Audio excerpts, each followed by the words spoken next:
Don't link, it's your boy Ink. Welcome to the Welcome to the show. We're doing well on this 30th September 2024. It is a sunset outside. We have a couple of videos to do. So if you don't mind, of course, only if you don't mind. If you do mind, we'll wait a little bit. What's that? Okay, you ready? Okay, let's go. Movie review time. Movie review of Why Him.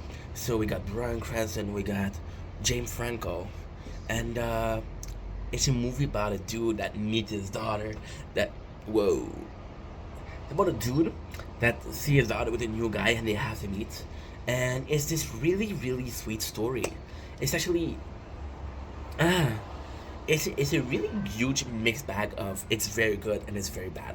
So in the very good part, you have the classical kid who has to deal with her family, but she's in love, so she has to do well.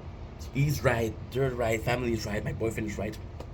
Like, got the boyfriend who trying to fit in, and it's kind of cool because the movie is mostly about the character of Bryan Cranston, which is the father of the daughter that is with her boyfriend, and James Franco, who is the boyfriend. And why it's really cool is because James Franco never had, no, not in real life, the character that he plays never had a father figure. So he's aiming at getting that father figure. He's aiming at getting, hey, I don't have a dad, but you can be my dad.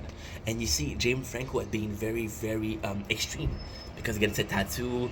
It's very extreme because of how fast the relationship is growing, right?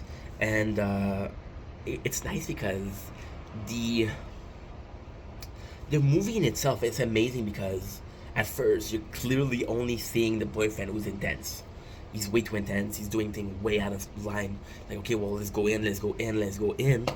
And you're seeing the father. You're seeing the father block, and being like, okay, no, that's too much. And at first, like, yeah, the boyfriend is going too far. And then you realize that the father is kind of the guilty part here. The father is the one not willing to change. The father is the one not willing to give up his daughter, right? And it's a really good movie, to be honest. There's some cool scenes. There's some funny scene. Is it the best movie ever made? No. Is it the funniest movie ever made? No.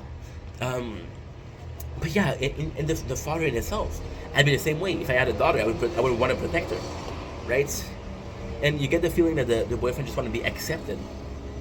And at the end, it's amazing. The daughter, she says, "You're always fighting over me, but you never asked me what I wanted." Right? So the father doesn't want her to be with the guy, and she wants to, and the guy wants her to marry him, and she doesn't want to. And you realize that yourself as a viewer, which is the greatest thing, you realize that yourself as a viewer, you never really took the time to understand her feelings.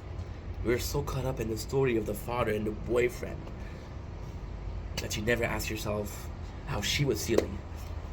And then you realize that the movie wasn't about the father and the boyfriend.